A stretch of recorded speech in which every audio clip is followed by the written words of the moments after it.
Madame, monsieur, bonjour. Bonjour à tous. Merci d'être de notre cœur ce matin. C'est la revue des grandes unes sur Equinox Télévision.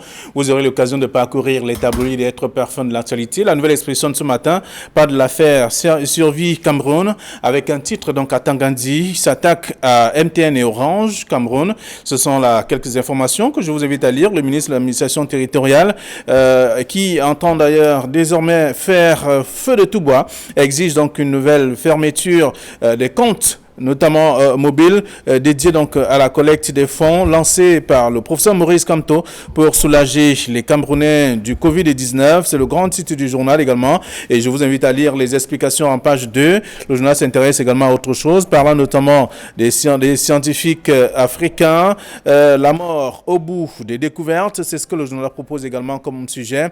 La fin tragique et même suspecte de nombre de chercheurs africains laisse donc la triste impression que le crime est donc fait exprès pour maintenir le continent dépendant donc de l'Afrique, de l'Occident. C'est ce que le journal essaie d'expliquer en page 5 de ce numéro disponible en kiosque ce matin. Le journal a également d'autres informations que je vous invite à lire. Toujours dans la presse ce matin, il y a Émergence qui s'intéresse à l'actualité du Covid-19 et parlant notamment du Cameroun. Mort communautaire, une véritable bombe, c'est ce que le journal propose. Selon le ministre de la Santé publique, la plupart des décès liés donc au Covid-19 sont enregistrés dans les communautés. Donc les docteurs essaient d'expliquer, ils sont deux, docteur Bomni Armel et également Fernand Ombolo qui explique également plusieurs méthodes qui sont utilisées et également la dangerosité même de ce phénomène. Dans le numéro de ce matin, c'est tout un dossier que je vous invite à lire. Le même journal parle aussi de la crise sanitaire. Le GICAM dresse donc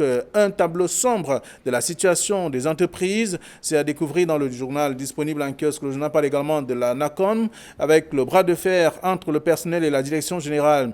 Mutation de ce matin parle du coronavirus au Cameroun. La seconde mort des victimes, c'est ce que le journal propose, inhumée sous 12 heures et quelquefois dans des conditions sommaires. Le journal propose ce matin qu'il y a notamment des réactions de décryptage d'un anthropologue à découvrir en page 7. Le journal s'intéresse à cette même actualité et parlant également du Covid-19, des maires interpellent le Premier ministre, c'est ce que le journal propose également, à lire dans Mutation de ce jour. Le quotidien Le Messager de ce matin parle de présidence de l'UDC avec le hold-up donc, de Tomanyo Ndamdjoya. Le journal fait savoir que l'actuel maire de Fumban, après notamment le décès de son époux, accusé d'avoir manœuvré pour prendre les rênes du parti. Aujourd'hui, le journal est revenu sur cet article en proposant quelques éléments. C'est en page 3. Le journal parle également de l'opération Épervier Bernadette Mebengo entre la vie et la mort. Le journal fait savoir que victime d'un malaise samedi dernier,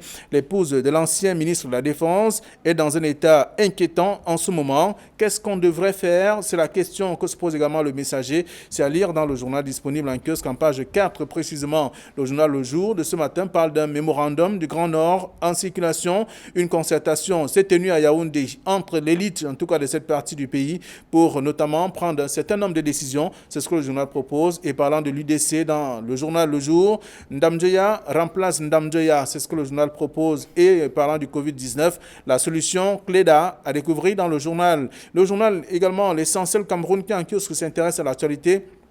Parlant du coronavirus en Afrique, la catastrophe annoncée n'aura peut-être pas lieu. C'est ce que dit le journal. C'est à la suite du rapport rendu public par le ministre de la Santé publique, il qui faisait le point de la situation au Cameroun. D'autres informations à lire dans le journal. Parlant donc de l'autoroute Douala-Yaoundé, le Cameroun va payer sa contrepartie et également, puisqu'elle n'est pas encore payée, le journal nous apprend que les travaux sont bloqués. C'est à ce niveau-là aussi que se trouve l'actualité. C'est le journal qui propose également ce matin. Cameroun Tribune parle de la lutte contre le Covid-19, lueur d'espoir, mais beaucoup plus de vigilance à la suite de ce qu'on observe également sur le terrain. 786 malades guéris, 56 décès sur plus de 1600 contaminés. La lutte contre le Covid-19 produit justement des résultats encourageants jusqu'ici, mais toutefois, il faut nécessairement garder la vigilance et être vigilant en tout cas en mettant en pratique des mesures barrières. C'est ce que le journal propose dans le dossier de la page 12 à la page 13 du quotidien Cameroun Tribune,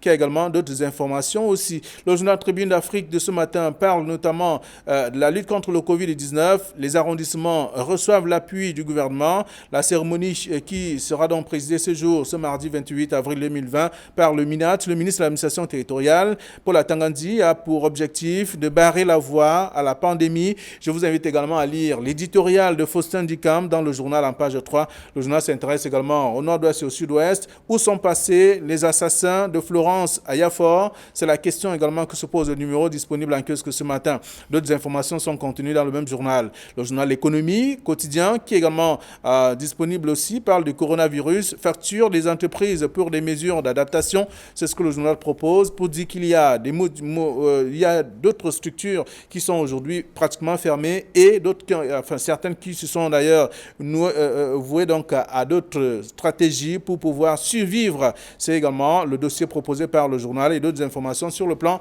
économie à lire donc dans le journal L'économie de ce matin. Voilà ce que la presse nous propose. Et avec nous sur ce plateau, ils sont... Bonjour Camille. Flavien Valodogo, bonjour. Bonjour téléspectateurs d'Equinox Télévision. Et bienvenue. Alors, Donald Bliss-Kamga, bonjour. Bonjour Flavien, bonjour à Camille. J'ai commencé par le doyen. Téléspectateurs, oui. Je suis ravi de retrouver Camille sur ce plateau, qui n'avait plus revu, en tout cas sur ce plateau, depuis un bon bout. Alors, il y a quoi de spécial? Vous aussi, bienvenue. J'ai oublié de vous souhaiter bienvenue. Mais il faut dire que vous m'avez manqué. Ah, moi aussi, certainement. Bon retour à vous deux. Tout ça, c'est amusant, c'est l'ambiance en tout cas de cette émission aussi. Je ne vous ai pas revu depuis longtemps. Voilà, alors, la presse est disponible en kiosque ce matin. Les lecteurs auront l'occasion de parcourir les sujets. La nouvelle expression qui parle de l'affaire Survie Cameroun, Atangandi, qui s'attaque à MTN et à Orange, comme moi. Alors, les sorties et les réactions d'un certain nombre de communicants de l'appareil d'État, parmi lesquels le ministre de l'administration territoriale pose des soucis de courtoisie républicaine. Dans bon nombre de situations, on a vu que les communications des officiels posent quelques soucis. Et le ministre de l'administration territoriale fait partie de ces officiels-là dont la communication met généralement en difficulté le gouvernement. Il y a des cas qui existent, le rapport sur la tenue des restantes élections, d'abord présidentielles, ensuite législatives et municipales, où le ministre a dit que tout s'était bien déroulé, alors que la réalité du terrain montre autre chose, et alors que Elections Cameroun a émis des réserves sur oui, mais ici on parle d'éléments. Oui, j'y arrive. Oui. Le récent candidat, c'est le drame de Garbou, où le ministre de l'administration territoriale était parmi ceux justement qui avaient eu une communication pour le moment controversée sur le déroulement des faits et sur les différentes responsabilités, si on s'en tient au restant communiqué du secrétaire général de la présidence de la République. Alors, cette sortie du ministre de l'administration territoriale qui vient d'adresser une lettre à deux compagnies de téléphonie mobile, puisque vous souhaitez que j'en parle, MTN et Orange. Puisque c'est la question. Justement. Et c'est la question. Justement. Je déroulais tout cela pour montrer que nous sommes là dans cet état d'esprit auquel nous a habitué le ministre de l'administration territoriale, à savoir des sorties qui ont tout sauf les usages de courtoisie républicaine. MTN et Orange sont dans le secteur des technologies de l'information et de la communication. Il me semble que la tutelle de ces entreprises-là au Cameroun, c'est le ministère des Postes et Télécommunications. Évidemment, je n'ignore pas que le ministère de l'administration territoriale a des missions de sécurité intérieure. Le ministère de l'Intérieur, c'est comme ça s'appelle en France. Donc, pour ce cas-ci, est-ce que le ministre a, au plan légal, le droit de saisir directement les deux entreprises en question pour leur demander de fermer les comptes? Il me semble que le secteur a donc une tutelle et même un régulateur qui est l'Agence de régulation des télécommunications. Évidemment que là, on voit bien qu'il y a des intérêts politiques qui doivent tout de même s'habiller, quel que soit le cas, toutes les précautions d'ordre légal, et ce sont des précautions que le ministre n'est pas censé ignorer. Oui, Camille, lorsqu'on parcourt, on lit l'article proposé par la Nouvelle Expression de ce matin. Il y a plusieurs acteurs qui sont également dans ce processus, c'est-à-dire la collecte des fonds pour accompagner le gouvernement dans le combat contre le Covid-19. Mais est-ce que c'est parce que c'est Maurice Kamto que ça fait problème? Écoutez, moi, je ne voudrais pas m'aventurer dans ce débat qui fait les choux gras d'une certaine presse qui a bien envie de tenir le public en haleine entre Paul Atanga-Ndji et Maurice Kamto. Moi, je pose seulement 2 ou 3 questions simples. Est-ce que M. Paul Atanga-Ndji est-il le responsable de l'activité des partis politiques au Cameroun? Oui. M. Atanga-Ndji, est-ce que l'appel des dons par des partis politiques est-elle sous la tutelle, sous la responsabilité du ministre Atanga-Ndji? Oui. M. Atanga-Ndji a-t-il le droit de saisir les comptes qui sont ouverts dans des sociétés de télécommunications? Là, nous entrons dans un débat juridique, et moi je pense que si ces comptes... Il faut quand même répondre, ça c'est la question centrale. Non, laissez-moi terminer. Si ces comptes appartiennent à un parti politique, ce parti politique, dans l'exercice de ses fonctions, moi je pense que ça rentre toujours sous la responsabilité de M. Paul Atanga-Ndji. Maintenant, moi je pense que ce débat médiatique, cette sorte de chicane qui est entretenue par la presse, évidemment, les gens veulent bien savoir jusqu'où ça ira. On va voir qui sera le plus fort, qui va imposer sa loi ou sa responsabilité ou son pouvoir, ou alors celui qui va imposer peut-être son bon droit, c'est-à-dire de vouloir aider les Camerounais. Moi, je pense que c'est un débat qui est beaucoup plus médiatique qu'en réalité juridique, ou bien qui est social. Donc, moi, je laisse la justice trancher. Si M. Paul Atanga-Ndji saisit ce compte-là, on verrait bien si la justice lui donnera raison en disant « Monsieur, vous avez le droit, vous n'avez pas le droit ». Pour le reste, moi, je ne vois pas pourquoi les Camerounais peuvent lire et avoir une opinion en suivant tout simplement. Moi, je refuse de commenter Est-ce qu'il existe des questions d'insécurité dans cette opération? Le ministre de l'administration territoriale est par ailleurs, ne l'oubliez pas, le secrétaire permanent du Conseil national de la sécurité. Et donc, il est en contact avec les agents de renseignement, la police, ainsi de suite. Ils sont censés siéger. Lorsqu'on regarde la composition du conseil, il y a la DGSN, les renseignements, la présidence, en tout cas des acteurs transversaux. Il peut avoir à sa disposition des informations sur les tenants et les aboutissants de l'opération Suivi Cameroun qui a été lancée, non pas par une formation politique, mais par une association. C'est Survie Cameroun, me semble-t-il. Camille a indiqué que c'est un parti politique. Évidemment que ceux qui sont les tenants de cette initiative sont du MRC, mais au plan... étant du MRC et le faisant sous l'égide du MRC et parlant en tant que président du MRC, mais vous êtes en train de vous mordre la queue ou quoi? Moi je dis que c'est un faux débat. C'est un faux débat parce que quand on estime que ce parti politique, parce que qu'on dit Survivre le Cameroun, mais qui est sous la régence, sous la directive de M. Maurice Kamto, qui a annoncé que son parti et une association excroissante de ce parti va faire un don. Le don n'est pas une si mauvaise chose en soi, puisqu'on voit des Camerounais tous les jours faire des dons. On a vu par exemple, il y a quelque temps, des gens qui font des dons dans leur communauté. On a vu la fondation Aboubakar Sabat qui a offert des dons dans le Mbéré. On a vu Mokhtar Madama qui a offert des dons. Il y a plein de Camerounais. On a vu les députés du Voie qui sont en train d'offrir des dons. Moi, je pense qu'il n'y a aucun mal à cela. Mais dès lors que, et c'est certainement ce qui a dû justifier la réaction de M. Atanga-Ndji, qu'on voit une association qui est née. Vous parlez d'association maintenant? Je parle d'association, mais qui est née sous l'égide d'un parti politique. Parce que les responsables de cette association et parti politique. Mais association et parti politique, tous sont sous la tutelle du MINAT. Je voudrais poser une question. Association et parti politique. Non, je veux terminer. Association et parti politique. Ne faisons pas d'amalgame. L'association et parti politique sont tous sous la tutelle du MINAT. Oui. La question que je pose, c'est de savoir si d'autres partis politiques n'ont pas initié de tels projets. J'avais la parole.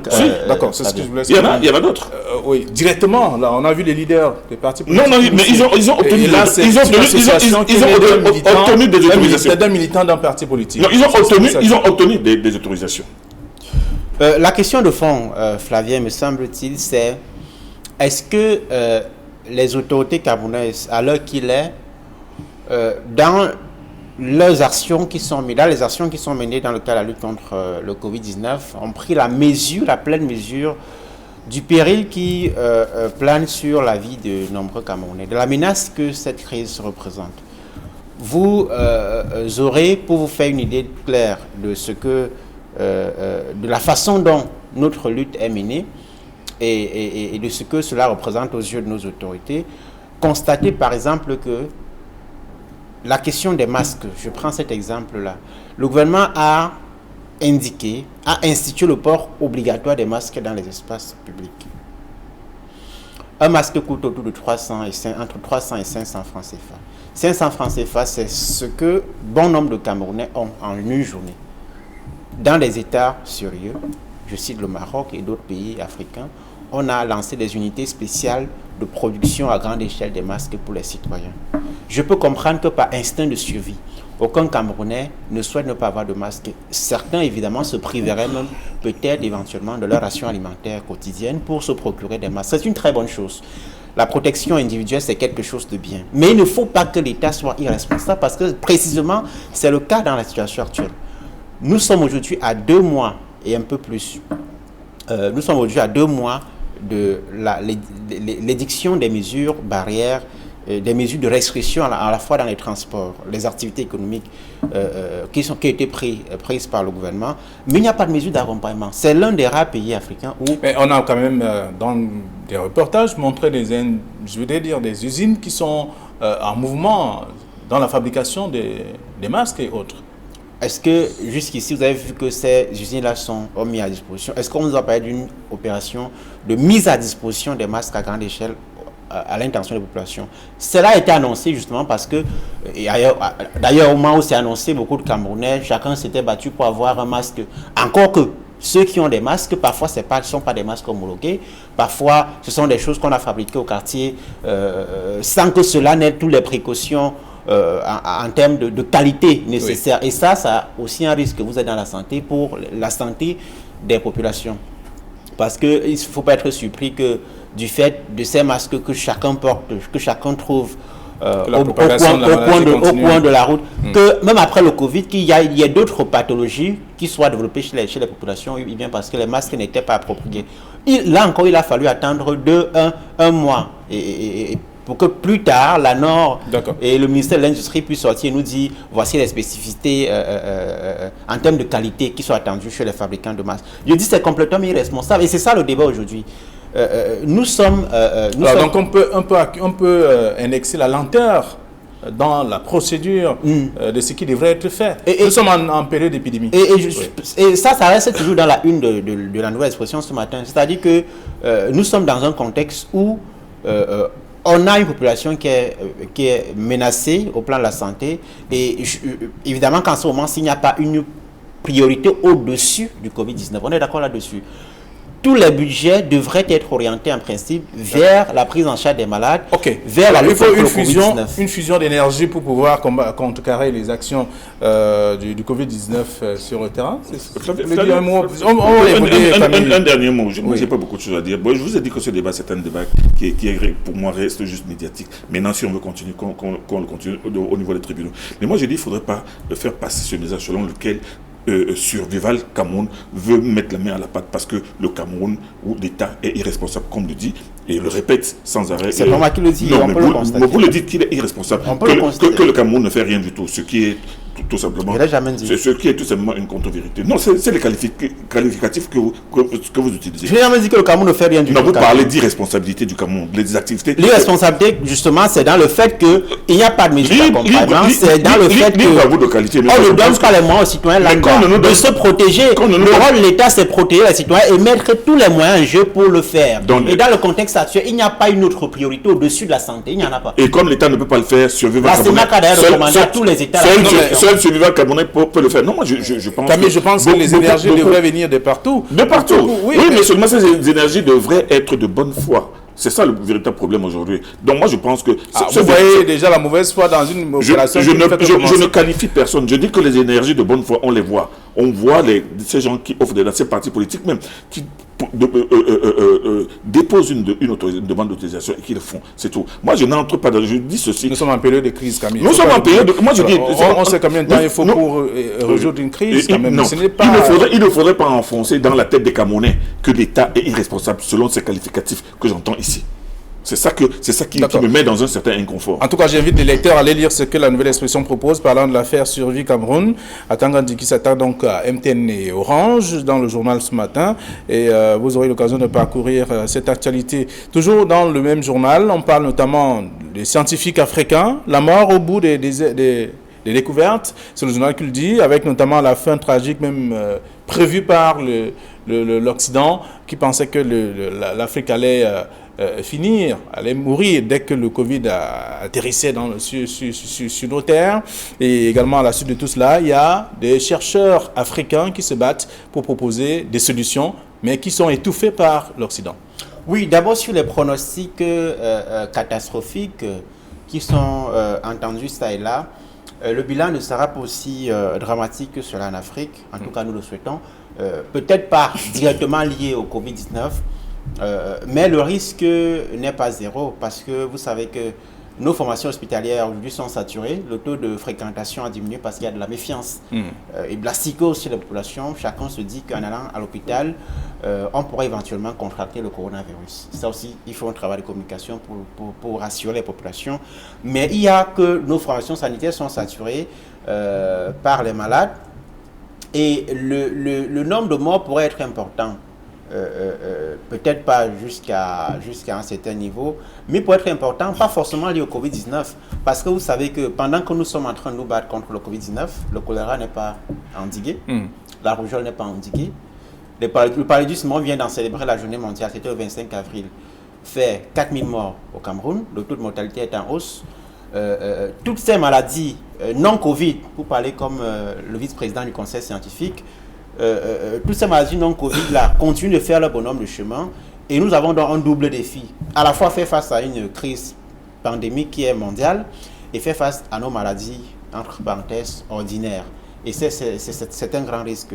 Maintenant, sur les solutions qui sont... Sur les prouesses des chercheurs africains. C'est l'occasion de démontrer la force de notre pharmacopée traditionnelle. Et je voudrais rester tout simplement au Cameroun. Ailleurs, je ne connais pas très bien les réalités, mais c'est que dans les pays comme le Bénin, on est assez avancé sur la médecine traditionnelle, les pays comme le Sénégal également.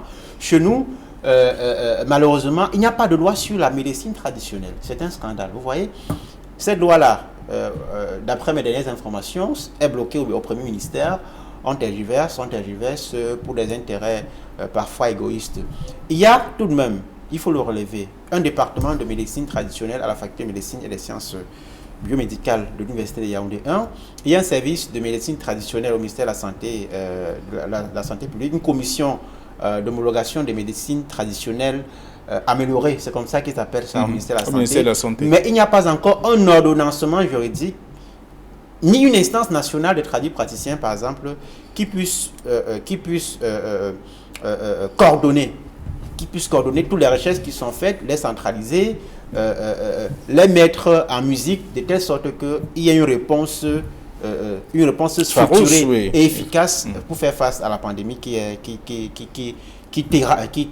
terrasse le monde et le Cameroun en l'occurrence en ce moment. C'est l'occasion de relancer ce débat sur la place de notre médecine traditionnelle. Très bien. Alors, donc, c'est cet autre titre de la nouvelle expression qui parle justement de ce que l'Afrique devrait ou alors pourrait subir. Aujourd'hui, ça paraît contraire à ce qui a été comme une prévision de l'Occident, mais avec également des prouesses de la médecine traditionnelle, je veux dire la pharmacopée africaine, qui aujourd'hui démontre quand même qu'il y a des solutions à portée de main. Moi, je pense que le bec des Occidentaux est cloué par la vérité des chiffres. Parce que si les gens mouraient en Afrique à hauteur de 50 000 chaque soir, ou 5 000 ou 500 chaque nuit, pour que ça fasse les centaines de milliers de personnes qui sont mortes depuis l'arrivée du Covid, c'est qu'on serait en train de dire que l'Afrique est ceci, l'Afrique est cela. Je vous ai dit l'autre jour que je me souviens qu'en 1985, quand on a découvert le sida et que ces éminents scientifiques avaient établi que le sida provenait du singe, ils avaient même dit que dans 5 ans, l'Afrique centrale sera un cimetière géant parce que tout le monde va mourir de sida, aura le temps de mourir de sida. Ça ne s'est pas réalisé et ce ne sont pas les recettes des scientifiques de cette époque-là. Aujourd'hui, avec ce virus qui d'ailleurs, selon des sources de plus en plus récurrentes. Serait un virus sorti des laboratoires que les Blancs eux-mêmes n'arrivent pas à endiguer. Moi, je pense que la pharmacopée africaine qui s'est débrouillée avant que les Blancs n'arrivent ici, peut avoir les moyens, peut avoir suffisamment de ressources pour faire face à sa manière, à ce virus. J'ai discuté hier soir avec quelqu'un qui a été victime de ce virus, je vais le citer, Kadanissé, qui était là le soir où le gouverneur était allé accueillir les revenants d'Europe et qui a attrapé le Covid à la suite du gouverneur et qui a passé une dizaine de jours aussi à l'hôpital. Il me dit qu'il a eu le Covid, mais ce qui l'a aidé à sortir de cette histoire-là, ce sont les décoctions traditionnelles. Les recettes des grands-mères. Les recettes des grands-mères. Or, moi je pense que les spécialistes de la pharmacopée africaine devraient être beaucoup plus intéressés dans cette recherche. Vous avez vu... Ils sont intéressés, Camille. Ils font des propositions intéressantes. Pas intéressés. C'est-à-dire, quand je dis intéressés, ils devraient être intégrés davantage. Vous avez vu à Madagascar ce qui s'est passé avec le président Algache, ou bien ce qui se passe au Sénégal ou au Bénin. Hein. C'est-à-dire que les praticiens sont vraiment appelés à mettre la main dans la pâte. Bon, au Cameroun, les gens aussi essaient de le faire, mais moi je pense que ce n'est pas fait de façon suffisamment volontaire. Nous avons ici un ministre de la Recherche scientifique qui a des chercheurs qui ne font que chercher, qui ne trouvent jamais. Mais alors, moi, je pense que voici une situation assez difficile. Mais le Cameroun, au bout du compte... Elle a quand même réussi à compter des nombres de chauves-souris. Oui, parce qu'on a dit que le virus venait des chauves-souris. Bon, elle n'est pas allée en bourse pour compter les pangolins, parce qu'après, les mêmes choses disaient que ça venait aussi des pangolins. Mais ce que je voulais dire, pour être un peu plus sérieux, vraiment, l'État et les chercheurs, et surtout les responsables de la recherche scientifique, devraient davantage intégrer les praticiens du Cameroun pour une recherche vraiment de... Les praticiens qui ont déjà démontré ce qu'ils savent faire. Voilà. Il y a des solutions qui sont... Regardez. Il y a l'enseignant Samuel Cléda, qui a trouvé quelque chose. Son équipe en tout cas. Qui Mais aux dernières nouvelles, Flavien Vallon, le ministre de la Santé, a envoyé une équipe de techniciens rencontrer M. Cléda aujourd'hui pour qu'il encadre et qu'ils aillent un peu plus loin au bout c'est-à-dire beaucoup plus profondément. C'est déjà quelque chose. Il faut aller plus loin. Oui. Alors c'est un peu comme... Oui, pour la suite, il y a, dans le cadre de cette lutte, il y a Cameroun Tribune qui parle de lueur d'espoir. Mais il faut plus de vigilance. On ne va pas se croiser les doigts, on va pas croiser les bras parce qu'il y a quand même une lueur d'espoir et qu'on se dit d'accord, comme il n'y a pas assez de morts, on peut se permettre certaines choses. Oui, Cameroun Tribune a bon jeu de garder l'espoir, d'entretenir l'espoir. C'est important en période de crise. Il faut rassurer les gens, même si parfois la réalité montre autre chose. La réalité, justement, c'est que la crise continue, c'est que nous sommes aujourd'hui à 1700 décès d'après les derniers pointages du ministère de la Santé publique, 1700 cas positifs et 58 décès, je crois. La propagation se poursuit et les mesures barrières sont importantes pour limiter et indiquer leur propagation. Il faut les respecter, mais également se rassurer que l'activité économique n'est pas au point mort en prenant les mesures d'accompagnement qui sont importantes. Ces mesures-là. Le GICAM a indiqué hier que 92% d'entreprises sont négativement impactées par le Covid-19, en résumé des mesures drastiques que vous savez qui ont été prises. Et que 43% d'entreprises ont été obligées de le journal Entrepreneur a fait le même travail chômage. Uniquement dans le secteur touristique et hôtelier, où on voit bien qu'il y a 99% d'entreprises de ce secteur qui aujourd'hui broient du noir. C'est l'un des secteurs qui est frappé de plein fouet par les restrictions qui sont imposées, mais également en raison de la spécificité du secteur hôtelier. C'est un secteur qui a été appelé en rescousse par le gouvernement pour les mises en quarantaine, notamment de personnes qui sont revenues de l'étranger, en raison du fait que les secteurs hôteliers sont des zones de transit, notamment de personnes qui viennent de l'extérieur. Il y a de la méfiance de la clientèle qui pense que ces espaces sont des espaces potentiels de contamination. Okay. Et donc la recette de ces opérateurs hôteliers a fortement jeté. Il y a beaucoup d'hôtels à Douala, par exemple, qui ont choisi de fermer pour cette période-ci, au lieu de tourner à perte en attendant que les mesures soient levées. D'accord. Alors, les Cameroun Tribune parle de lueur d'espoir, mais vigilance. Et Tribune d'Afrique, ce matin, parle des arrondissements qui vont recevoir l'appui du gouvernement. Ici, une action menée par le MINAT. Ben, le MINAT ou beaucoup d'autres départements, c'est chacun qui essaie qui a le droit, qui a le devoir même de mettre la main à la pâte. Ce n'est pas une question de MINAT uniquement. On voit tout ce que le ministère de la Santé est en train de faire jusqu'ici. On voit ce que d'autres structures et même des particuliers et des volontaires. Moi, je pense que tout ça concourt justement à lutter contre le Covid. Voilà. Donc c'est une bataille, c'est un combat, on le voit bien, chacun devrait apporter du sien pour trouver la solution. Alors une question posée par Tribune d'Afrique ce matin, où sont passés les assassins de Florence Ayafor? Oui, Florence Ayafor, c'est cette gardienne de prison qui a été assassinée et décapitée dans la région du Nord-Ouest il y a quelques mois. Une enquête avait été annoncée, on attend le résultat de cette enquête. Il y a des acteurs de la société civile qui s'étaient également mobilisés pour faire la lumière sur les circonstances du décès de cette mère de plusieurs enfants. On attend les résultats de cette enquête pour faire la lumière sur les opérateurs du mal dans cette partie du pays qui est en crise. Très bien. Alors, le messager de ce matin est revenu sur un fait, Camille, il est parlant de l'opération Épervier avec Bernadette Mebengo, qui est entre la vie et la mort après un malaise. Ah oui, oui, mais on dit que d'après certaines informations, Bernadette Mebengo aurait été testée positive au Covid-19. Et quand on sait qu'elle est emprisonnée depuis 1 an avec son époux, depuis 1 an, selon leurs avocats, le dossier n'avance pas, il n'a même pas encore été appelé parce qu'il est vide. Mais Bernadette Mebengo, les gens oublient qu'au moment au lendemain de l'arrestation de son mari, elle est tombée, elle a eu une crise cardiaque, elle a passé 2 semaines à l'hôpital avant d'être envoyée à la prison de Kondengi. Et là maintenant, elle y est, avec déjà malade diminué, et c'est bien, il faut le dire aussi, c'est bien la première fois que l'on voit dans l'opération Épervier un homme et son épouse emprisonnés dans cette affaire. Omar Bernadette Mebengo, comme le dit le messager ce matin, son état est absolument inquiétant. Okay. Et elle peut tout simplement mourir parce qu'elle s'est retrouvée atteinte de Covid-19. Alors, un hold-up, Tomanyo Ndamdjéa, présidente de l'UDC. Oui, le messager indique ce matin que Patricia Tomanyo Ndamdjéa, qui est ex-députée, puisqu'elle a été réélue, mais elle a préféré prendre la fonction de maire de la commune de Fumba. Est-ce qu'elle a démissionné? Elle a reçu les attributs? Oui, mais je pense à la suite, elle a renoncé. Elle a renoncé, elle a choisi la mairie. Les deux fonctions ne sont pas compatibles, celle de député et de maire. Donc elle a choisi la fonction. Elle a choisi la fonction de maire de Fumban et il me semble que ce week-end, elle a été portée à la tête de l'UDC.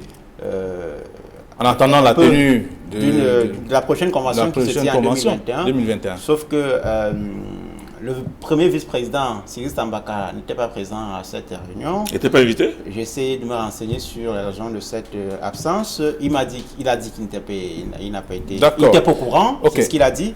Maintenant, les services de la communication de l'UDC disent qu'il était souffrant et que les travaux ont été convoqués, comme le prévoient les textes, par le deuxième vice-président. Très bien. Alors, nous allons laisser le soin aux lecteurs d'aller lire ce que la presse a proposé à ces différents sujets. Et vous aurez l'occasion d'être parfum de l'actualité. Demain, 9h20, ce sera la 3e de la semaine. Bonne journée à vous.